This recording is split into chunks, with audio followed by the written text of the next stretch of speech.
మహిళలకి ఆస్తుల్లో సమాన హక్కు కల్పించింది ఎవరు?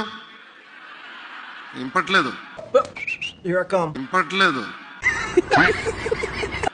జనాల్లో ఉంటే పడొస్తాయి కదా, జనాలు లేదు ఆడ. అసలు మీకు తెలుసా, వైఎస్ఆర్ రాజశేఖర రెడ్డి గారు జనాలకి, ఆడవాళ్ళకి, మగాళ్ళకి ఎంత సాయం చేసినారు. తెలంగాణ ఆంధ్ర కలిసి ఉన్నప్పుడు అసలు చెత్త ఎత్తే వాళ్ళకి కూడా రేషన్ కార్డు చేయించినారు. తెలుసా మీకు? ఎయిర్పోర్ట్ చేయించినారు. ఎయిర్పోర్ట్ ఇనాగ్రేషన్ ఎవరు చేసినారు? ఇంటర్నేషనల్ ఎయిర్పోర్ట్ హైదరాబాద్ ఇనాగ్రేషన్ ఎవరు చేసినారు? ఎవరు స్టార్ట్ చేసినారు? వైఎస్ఆర్ రాజశేఖర రెడ్డి గారు. ఆంధ్రాలో ఎవరు చేసినారు? వైఎస్ఆర్ రాజశేఖర రెడ్డి గారు. ఎయిర్పోర్ట్ ఆంధ్రాలో కూడా రాజశేఖర రెడ్డి గారు ఉన్నప్పుడే అయింది. ఓపెనింగ్ శాంక్షన్ అప్పుడే అయింది.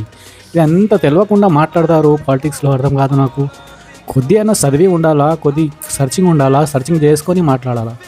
ఇలాంటి పాలిటిక్స్ ఎందుకు చేస్తారు అర్థం కాదు నాకు. వైఎస్ఆర్ చేసినంత ఎవరు చేయలేరు.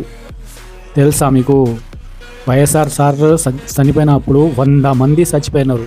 ఎన్టీఆర్ గారు ఉన్నప్పుడు అట్లా జరిగితే ఓన్లీ వైఎస్ఆర్ రాజశేఖర రెడ్డి గారు ఉన్నప్పుడు ఇట్లా జరిగింది. అంటే అలాంటి సీఎం అయినా అంత గౌరవం జనాలకి